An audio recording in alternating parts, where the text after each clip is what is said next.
Hello everyone, welcome to the M-Tag More Than a Game YouTube channel. This is me, Kushagra, and we have today an absolute legend with us. I think the man needs no introduction. We're just absolutely so lucky to have him here. We're here for the My Top 10, a show where we're joined by the real tastemakers of sport who reveal their top 10 players of all time. In this particular episode, we'll be looking at Mr. Joy Bhattacharya's top 10 cricketers of all time. And what do I say about Mr. Bhattacharya? Some of you know him as an expert quizzer. Others know him as a team director for the Kolkata Knight Riders. There are also a lot of you who know him and love him for his fantastic insights on CricBuzz and the Dhoni-esque air around the statisticians that he carries with his expert, with his questions, with his tricky questions that he comes up with on every CricBuzz live during the IPL as well. Thank you so much for joining us, sir. We're just so absolutely honored and fortunate to have you on board. Hi, thanks. Pleasure being here. Absolute pleasure. So before we start, just for our viewers, this is the second episode of our My Top 10, wherein sir we talk about his top 10 favorite cricketers of all time, and we'll try to get a few stories out of him, his favorite memories from the past, from the present, or maybe some players he's looking at in the future as well. So I would not like to waste any time, sir. We can go in a reverse order if that's fine for you, so that we have a little bit of a suspense building for our viewers. And if we could start from number 10, and if you could just kick us off, any player that comes to your mind. Look, I'm not going to go in any specific order, and what I'm going to tell you is that this list is more than anything else. It is a top 10 list of cricketers that I have enjoyed either watching or working with or being a part of a team with. So it's a very eclectic list. Among that list, there's a cricketer who's never played international cricket. There are cricketers who, probably would not spring to mind as the first choice for all-time 11. There are also all-time greats on that list as well. But it's a very personal list, and it's a list much more to do with, cricketers I love and cricketers I enjoy working with rather than anything else. And I think that's what it is, magicians. How much of a difference do they make to your life? So I'll start off with a cricketer who's he's definitely not, he has never played international cricket, but he is really, really one of my favorite cricketers. His name is Iqbal Abdullah. And Iqbal Abdullah I first met as a 19-year-old kid when he came to the Under-19 Cricket World Cup. He'd gone to the Under-19 Cricket World Cup and they won it, and he was one of the better bowlers out there, and we picked him for KKR. And he and Siddharth Kaul were the two young Under-19 kids who joined KKR. And Iqbal has a very interesting history. He actually originally comes from a place called Azamgarh. And Azamgarh is actually in many ways famous more for hoodlums. And, when you hear the word Azamgarh, it's not a word that is easy in Eastern UP and, that belt.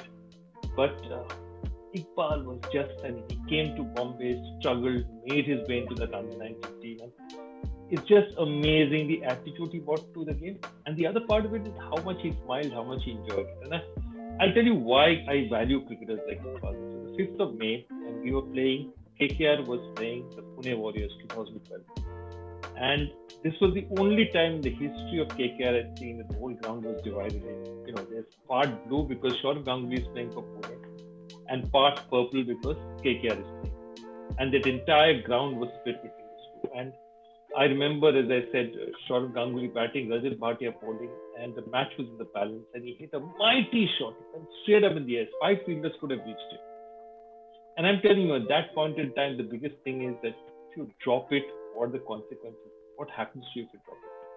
And Iqbal went for the ball and he caught it. And, that for us was something that changed that match. And it also changed me. So, very often you'll come across cricketers like that. Cricketers like Iqbal will not be remembered with the way you remember, legends like Wasim Akram or Shah Kali. But Iqbal has a part to play in it, and just for the cheerfulness and the absolute motivation that he brought to the team, and that no matter what the conditions were, he was prepared to fight. Because as he used to smilingly say that, from where I started fighting, from looking after a little shop in Azamgarh, I've come this far, I'm sure we can get a bit harder if we fight harder. Right? So today at this age, now he's still playing cricket. Now he's playing for Uttarakhand in the Mushtaq Ali, and just so wonderful to see people like him still playing, still inspiring us, still inspiring themselves. So Iqbal will remember a favorite cricketer. He may not be somebody many people know about, but Iqbal is certainly on my list. Yes, so I hope I'm not taking up cricketer out of the list, but I remember a story from you. I think this was on Crickbuzz itself.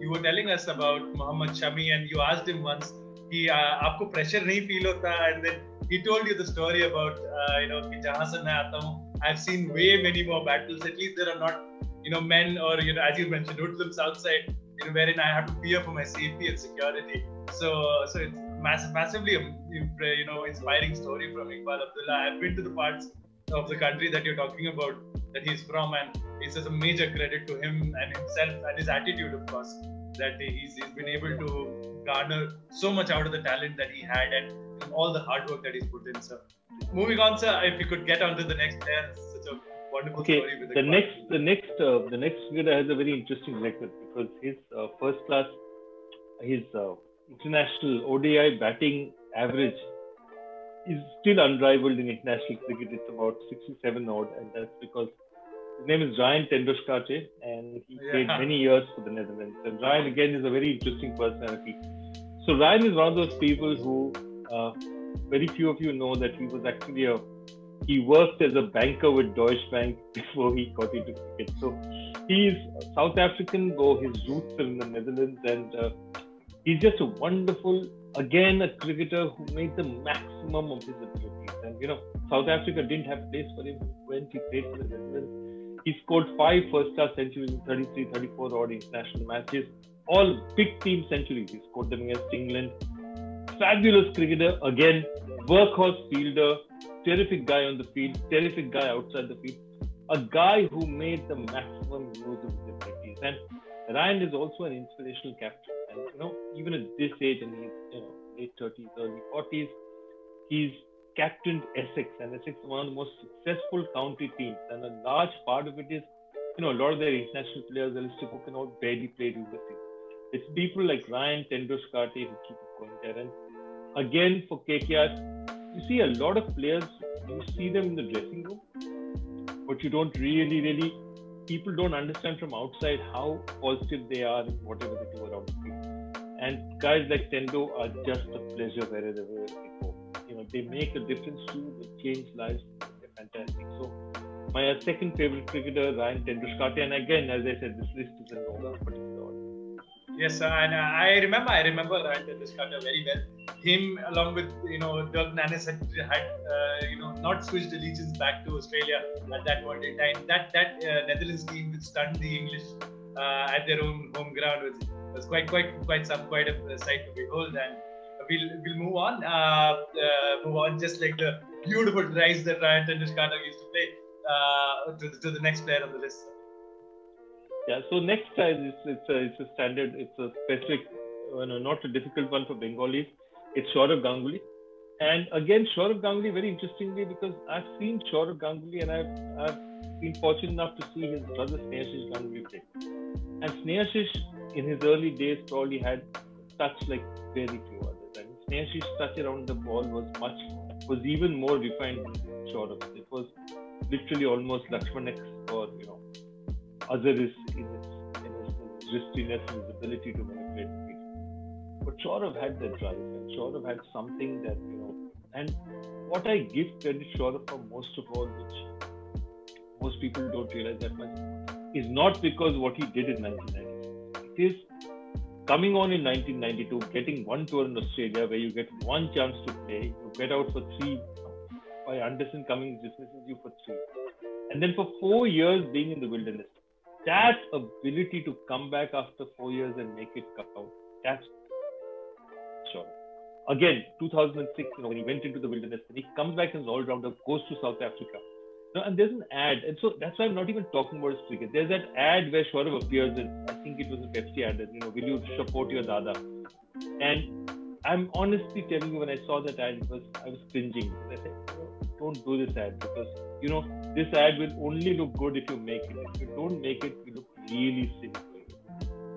And it's true, he would have, but he made it. And that is the one thing that you have with Saurav Ganguly. Never count him out. And on his final test series, I remember by that time he was already in KKR. Like October, his final match was at Nagpur. So I flew down to Nagpur to, on behalf of KKR, we said we'd give him something. So we got him a really nice watch. And Ishant was there in Nagpur, so we got Ishant to sort of hand it over to him. But that for me was Saurav Ganguly. Everyone knows he's got in the offside. But for me, I remember much more than got in the offside, the fighter who absolutely never gave up. And that's, there'll be many finer, there will be somebody on the offside maybe one day who's better than Saurav Ganguly. I'm not sure we'll find as much of a fighter as we've ever found him. And his ability to have faith in himself under any circumstance is something else. I mean, if there was one man who taught the country, who actually taught the cricketers in the country how to fight, how to make sure that they're there in the game till the very last moment, who never gives up, and who honestly showed what it meant to back youngsters and back the team and try to spin the positives out of any situations. Obviously, is Saurav Ganguly. We've all heard so many stories out of the second dropping that you're talking about in 2006. It was a major, it was the talk of the household all over the country, and it's just inspiring. What a legend to have made that comeback. Often from Vikrant Gupta himself, we hear stories of how he went to the suburbs outside of Chandigarh near Mohali, and then even grounds like Lali and smaller grounds, playing on college grounds and scoring all those runs. Traveling all over the country for a man who had captained the country for over 5 years. Just a stupendous story, and this talks about the will and the character of the man. So, any words that I might say will fall short to do justice to Mr. Ganguly. So, yeah, I absolutely agree with you, sir. You could continue. So the next player, I just love watching, and again, I'm saying it two reasons. One is that he's a wonderful guy, tremendous guy, very nice guy. But also he's just far off one of the finest figures I've seen in the VVS Lakshman. And many people have seen VVS Lakshman play in full form in Kolkata. That major which changed Indian cricket history. But I remember him from the innings where everything was lost. It was one of the worst tours India's ever had in Australia. 1999-2000 was tour. It was my first tour working full time with ESPN Star Sports, and in 3.5 months we won one match. So you can imagine how tough it was for not just for the Indian team. A lot of the Indian staff who were around the team, it was so difficult to sort of pick yourself up and doing because you're getting hammered all the time. And Lakshman was literally out of the team. He knew this was his last chance, and maybe that's what happens for a lot of cricketers. I think that's what happens. When you're freed of the burden of you say, I'm going to get dropped anyway. So he played that innings in Sydney knowing that he's never going to play against India or not play for a very, very long time, and he just smashed it. I have not seen anything like that. And remember, that was a dominant Australian side. The other batsmen literally couldn't touch other than Sachin Tendulkar, everyone else was struggling. Everyone, Trout was struggling. Everyone was struggling, and he just smashed it. I have not seen the cutting, the pulling, the driving. It is unimaginable. And so I've always enjoyed watching Lakshman bat. From there on, then the 2000, the periods of 2003. And then what I've loved is how late in his life he's batted so well around the tape. And that's something that Lakshman is very good at because, I'll tell you one more thing. Lakshman is the only person in IPL history who's actually refused to take, a name or refused to take his place as an icon player for his team. Because before the election, before the first IPL auctions, the Deccan Chargers told him, look, we want you, but if you're an icon player, we'll have to pay you 15% more than our top players. So we may not be able to buy the best players. So if you choose not to become an icon player, we'll take you, but we can anyway, we will probably have a more balanced team. And he actually agreed and decided and said, okay, fine, it's not a problem. And it's one of the things, it's one of the most interesting things about Lakshman is for a man of his ability. And I'm sure he could have played a lot more one-day cricket. The fact that he's never played a World Cup is something that I find absolutely totally amazing. It's something that I still look back and say that it's not possible that every time you found 8 batsmen better in India than previous batsmen. I just find that so difficult. Yeah, absolutely. So I remember him almost scoring those hundreds in Australia in the 2003-4 tour out of sheer anger, out of sheer frustration, trying to just show the world that you were wrong and not taking me to South Africa. I remember that was when that really hurt VVS. He's often spoken about, having a sort of a strained relationship with Saurav Ganguly for a little while right there. He wasn't particularly happy, but as you said, it's almost unimaginable that he's never played a World Cup.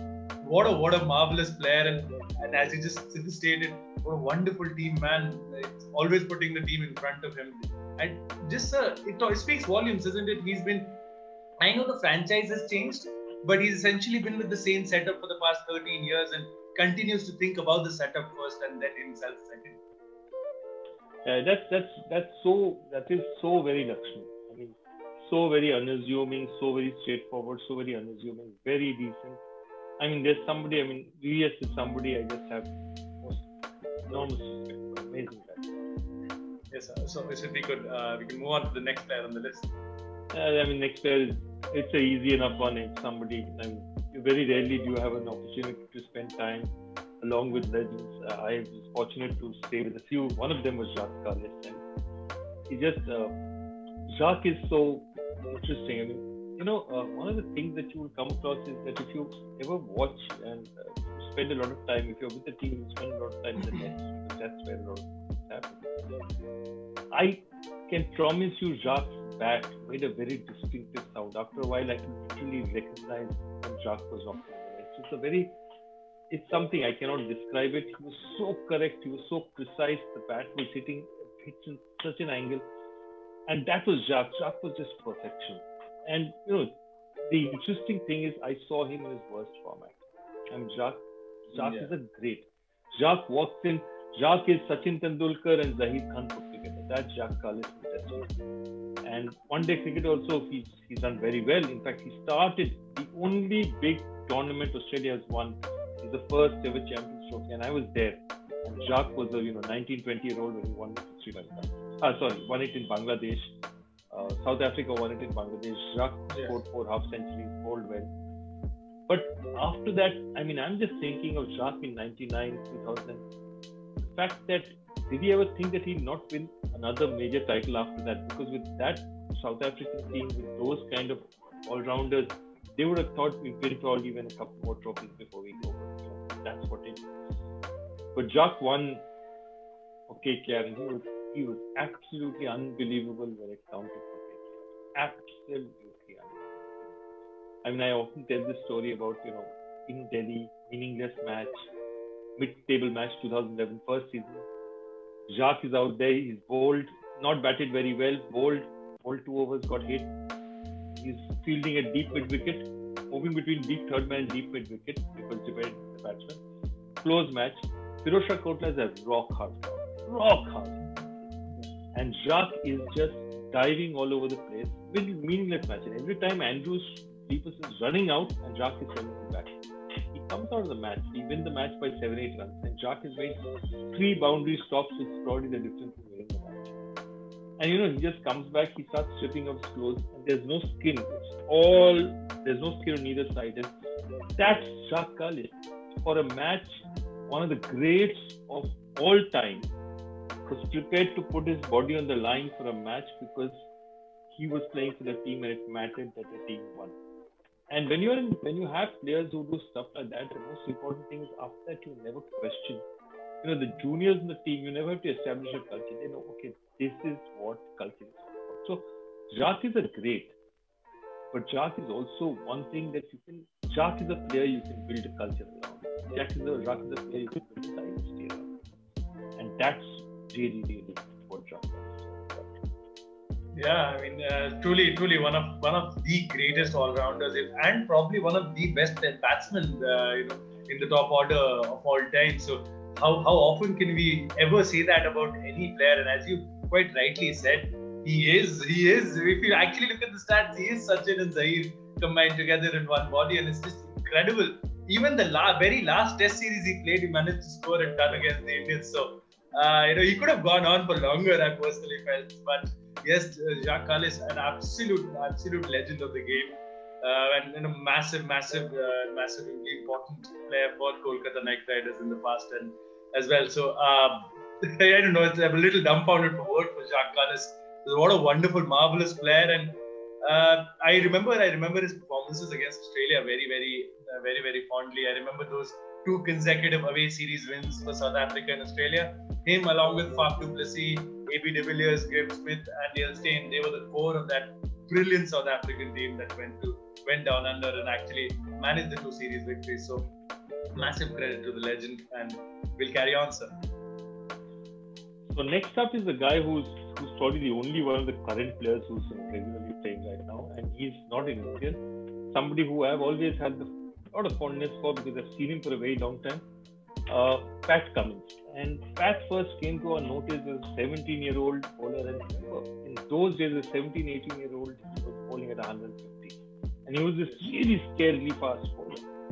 I met him a few years later when he came to KKR, and by that time he's already had a whole lot of stress factors and injuries. And he was studying business management on the side. He knew he wouldn't get too much of a look in because the senior bowler was Morne Morkel. And he spent the season in 2014 with KKR. But what I remember with him is just his pure dedication and his ability to soak up. The thing about him was he was like a sponge. So there are 2 things about cricket. One is that learning on the game, watching players. The other is learning in the dressing room, picking up from other players. And Pat Cummins is like a sponge. He sits out there, he gets from Tendo, he gets from a Kallis, he gets from a Gautam Gambhir, he understands conditions from an Indian player, and he has this incredible ability to get all that together and get his game going. So I'm not even, as I said, all these players, his stats and his bowling he's going to be one of the legitimate greats of international cricket, unless injury stops him before that, and that's what he's so far managing very well. He's one of the highest rated test bowlers of all time. Yeah. He's learned to change again his length. He's adapted himself to conditions fantastically. And I just think he's still so young. He's 25, 26. He's still so young. There's so much to go again. So I have, a huge amount of... I love players who come back from adversity, who can, build themselves and make themselves strong. And Pat, with the kind of injuries he had, if you're an 18, 19-year-old kid at the time, you say, what, I'm done. And I've seen enough kids like that. And there was a time in Indian cricket where guys would come in at bowling 140. After 2 years playing for India, they bowl at 125. And that's not the case anymore. That's one of the good things which international cricket has done in the past. So he's definitely one of the people that, Pat is somebody I'm very fond of, and I hope to see him also installed in one of the great international cricket. Definitely, sir. And Pat Cummins, I think the Indian fans are more than wary of Pat Cummins. We've seen a lot of him over the past few years.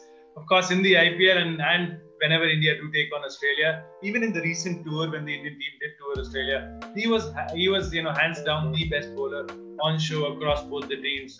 Consistently bowling lines, as Mr. Ashraf Bhogle often mentions. Someone go and tell Pat Cummins that he is allowed to take a rest every once in a while, and he's a captain's dream, isn't it, sir? He can keep bowling for hours and hours and hours at length and not get tired at all. Absolutely, I think he's one of the most finest cricketers I've ever seen, and I'm delighted to have him. And next to my list is somebody who, as I said, he's more than just a cricketer. He's a friend. He's somebody, but as I said, it's absurd to have an opportunity to spend time with a talent like that, and that's Wasim Akram. I mean, he's just one of the most prodigiously talented cricketers I've ever seen in my life. I've seen him from a long, long time. I first met him in 2002. 2003 during the World Cup in Australia, we met him because, we wanted him to think about commentary when he retired. And I met him with my colleague Ray, and he just smiled at us and says, aren't you a bit, premature about my retirement right now? But actually, after that, we called him for a series of Super Selector. He appeared in Super Selector. He was on Harsha online with us, and he was absolutely on fire. And, it took us very little time to decide that, the moment he retires, he's got to be part of the commentary team, ESPN Star Sports. So I spent a lot of time with him then, and then I was delighted to see him back in 2010 in KKR. And Wasim is just that. Wasim is an incredible talent. And, some of the things he's done is, it's just not about cricket. It's his abilities with the ball was so prodigious that he could do almost anything with it. And if anything, there were times in his career where Wasim Akram, the only whole thing holding Wasim Akram back was he was almost bored with the kind of success he was getting, because Wasim in Indian and Pakistani conditions, you can understand, he's a dangerous bowler. In Lancashire, when he was playing for Lancashire and where the England with the ball swings, Wasim on his day is unplayable. He could turn up, just walk out, pick up the ball without any practice and do whatever he wanted to do with it. And that was Wasim Akram. And I've seen him at the very peak, and I remember him, Trevor literally telling him that, don't bowl in the nets, you're breaking their confidence. Some 45-year-old guy takes 4 steps and just swings the ball, and they still can't. He could still swing it like a banana. He could just hold the ball and swing it. I remember him sort of putting an arm around Jaydev Unadkat and saying, let me show you something. In 7 months, Jaydev was playing for India, from playing first class cricket for KKR to playing for India. So Wasim had that ability, and also he is an amazing man. And a great storyteller. He's a great model off the field. He's terrific. He does a lot of work for diabetes, does a lot of work for charities. He's a fantastic guy. And for somebody to have that kind of talent and yet be so unassuming is just unbelievable. And as I said, I decided long back that this particular chat is not going to be, you can tell stats for all you like, but the only stat I always tell about Wasim Akram is I used to go around with him and said, me and my friend, we've got 916 international wickets together. Of course, he's got all 916, but how does it matter? 916 is not big. And of course. 500 to 414, it's unbelievable. Wasim is something. Wasim will remain something. Of course, I think his achievements in the game and just the sheer control over the ball, I think it'll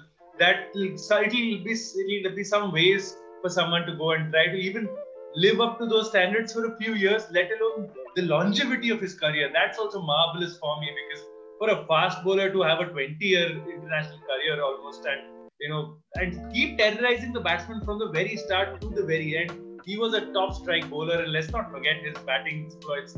The man has a 200, double 100 in Test match to his name. So surely he could.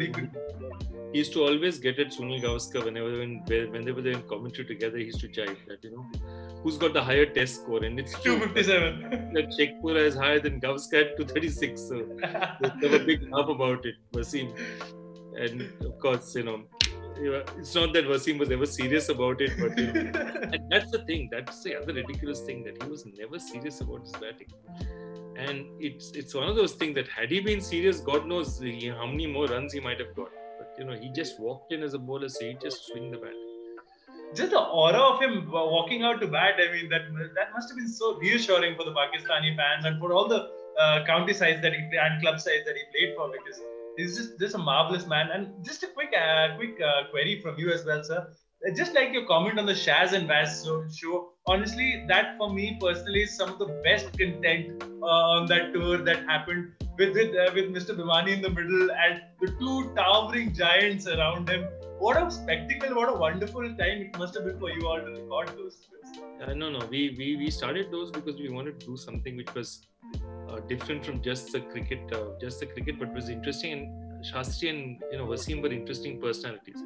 And I think we got out of it. There were times when it went over the line, but overall, I think we delivered something which was enjoyable, and we proved that you could make cricket fun, and you could have a laugh, and you could do things without going over the line.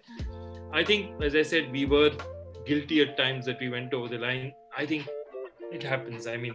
But Wasim, Ravi, they were fantastic personalities to work with in terms of the kind of things that they could do, and they were fun. They were really fun. So we'll move on to the number 8th player, not in any order, obviously, but the 8th on the serial number. Okay, another bowler I sort of worshipped, and I had an opportunity to meet him many years later, which is Michael Holding. Amazing fast bowler, absolutely superb. His line, his length, and just his run up, and what they called pure terror. Just scaring the batsman. I mean, Michael Holding was that. He was intimidatory without ever actually being vulgar. He was just intimidating, silently intimidating, and that's something that's really, I mean, I just used to love watching him bowl, and to see his career, the way he's bowled. Again, Michael Holding's greatest ability was on dead pitches when nobody else could do anything. The oval, he just took 14 wickets, and when nobody else could get any bounce out of the wicket, he decided he just bowl so fast that they don't have enough time to put their bats down. So, Holding at his best is something that I still think is, very few bowlers have seen in the world. And I just feel that, he led that bowling attack where, he, Roberts, who had a dangerous bouncer, Garner, Croft, just such an amazing bowling attack. It's one of the most frightening attacks in the world. And Holding is also a gentleman, stands very strongly for the game. And I think, again, I'm coming to this because when I'm talking about my favorite cricketers, they're not just their favorite cricketers because they're really good batsmen or bowlers, and I'm sure there are so many more batsmen and bowlers I've missed out. But it's about, I feel he also has very strongly taken a stance for the game. If he's felt something is wrong, he's called it. He's not been ashamed to call it. He's backed it up. He's spoken his mind. Whether the ICC agrees, whether the BCCI agrees, no one agrees, it doesn't matter. Michael Holding will call it as he sees it. And I think that kind of integrity is extremely important for a cricketer. So yeah, I love Michael Holding, and it's been a pleasure watching him over the years, both on the field and in the commentary box. Yes, absolutely, San. What's even more stunning is for an entire generation, different generation altogether, they will probably remember, Michael Holding as the legendary broadcaster, the legendary commentator, because as you said, his opinions on the game and his commentary is absolutely spot on. The English Test summer, when it starts, Michael Holding is one of the biggest attractions for most Test cricket fans, at least, because you want to sit there, you want to listen to him, you want to listen to the game through his eyes, and watch the game through his eyes. So the marvelous character, and as you said, I don't know if I can do justice to his bowling and his craft there, because he, as you said, he was a terror. He was an absolute terror, and a gentleman to boot. So you could only be scared of the guy. You could not really hate the guy. So that's a wonderful personality trait to have. And we move on, sir. Yeah, I mean, the last two in some ways are related. So one of them is probably the cricketer who is in India, in the 70s, there was just one cricketer who, Sunil Gavaskar was a legend, but the one cricketer who people would pay to watch, and it was like, in those days, it was like Vinod Khanna and Amitabh Bachchan, Vishwanath versus Gavaskar, and G.R. Vishwanath was just this amazing cricketer. It's just stunning how short his career was if you actually look at it in real terms, between 69 and 82, just 12, 13 years. But Vishwanath started off with a duck and a century on debut in 69. And, for me, the series that I remember Vishwanath for was 74, the West Indies came touring. And that was a Clive Lloyd side, the first time Gordon Greenwich played, Andy Roberts played. Thrilling series, Pataudi leading India 3-2. And, Vishwanath played two blinders. He played a match in Madras in those days, the Madras Test and the Chennai Test. We got a century in one, got 97 in the other. Absolutely stunning. He'd fight back, his ability to hit, and he used to hit the square cut like I've never seen anyone hit it. I mean, his arc was so beautiful, not scared of fast bowling. And if anything, as they say, that if he had maybe 50% of the discipline that, say, a Gavaskar had, I mean, his talent, even Sunil Gavaskar will tell you that, there is no comparison to Vishwanath's talent in those days. And in those days, Vishwanath played 13 test matches. Got 13 test centuries. If he got a test century, India would never lose the test match. Yes. That's what. His centuries always counted. So those are the kind of things that you look at and you say, and for me, Vishwanath, I have never taken a player's autograph in my life because, early on I got into sports broadcasting and I realized that if I go and take somebody's autograph, you can't work with them because, you can't be a fan when you're sitting on the producer's table. So obviously I respect them a lot, but I wouldn't take an autograph or a picture with them. In the IPL auction of 2000, I think it was 2012 or 14, Vishwanath, of course, in the governing committee. And I said, sir, I don't take autographs from anyone. You're one person I need an autograph from. Because I just think and he's one of the most nicest men in national cricket. I mean, that's one thing that Karnataka has also had a great distinct of nice guys also. You take whether from that, starting from there to a Rahul Dravid, and I think that tradition continues. So I just love so many of those Karnataka boys. So yeah, Vishwanath definitely is one of my favorites. Yes, and Gullappa Vishwanath is for me. The abiding memory is not really my memory. It's my father and it's my grandfather. As you mentioned, sir, I'm actually privy to stories from them when they were in Delhi and whenever India used to actually play at the Kotla, Gundappa Vishwanath and of course Sunil Gavaskar. These two, but more importantly, Mr. Vishwanath was someone. The entire family used to go. They used to go. We'll just go for 3 hours. For the 3 hours he's batting, because those 3 hours or those 2 hours are going to be magical, and we're going to have the time of our lives, and we're going to see some beautiful stroke play. So fans used to throng into the stadiums when he was batting. So that's the testament to the kind of player that he was. And we now finally come down to the last person on this top 10. So we could move on there. Sir. Yeah, I'm not going to move very far because it is the man who's his brother-in-law, Sunil Manohar Gavaskar. I mean, literally, I have grown up with Gavaskar in the sense that I was born in 1966. By the time, I was first memories of cricket is Gavaskar still batting or not? Because if Gavaskar was out, remember you watched your cricket. I heard it on the radio. The early part of your cricket, I read in British Council Library and I heard it on the radio. And Gavaskar, those series are just unbelievable. How he used to play from, the matches we lost, but also the matches we drew, the wins we got, from 76, Port of Spain 76 to Oval, 79 Oval, all these matches. Then in between, beating the Australian team, those centuries in Australia, not losing the series 2-3, but Gavaskar played brilliantly in the series, then drawing in Australia 80-81. I mean, Gavaskar for me, 87, that last test match on a minefield of a pitch. Iqbal Qasim turning the ball square, batting and getting 96. Incredible innings. So for me, Gavaskar, you guys are born to an India which is, a confident superpower. In the 80s, 70s, 80s, we were a third world power fighting for self-respect. Gavaskar did not bat to make us happy. Gavaskar fought for our self-respect. We knew that till Gavaskar was standing, the Indian flag was standing out there. And those 10,122 runs that he got in Test cricket is something that will remain for me the most valuable runs, because everyone who came after that built on the abilities of the Gavaskars of the world and the Kapil Devs of the world. The next generation grew from there. The Shauravs and Dravids and Tendulkars built from what the Gavaskars and the Kapils gave us.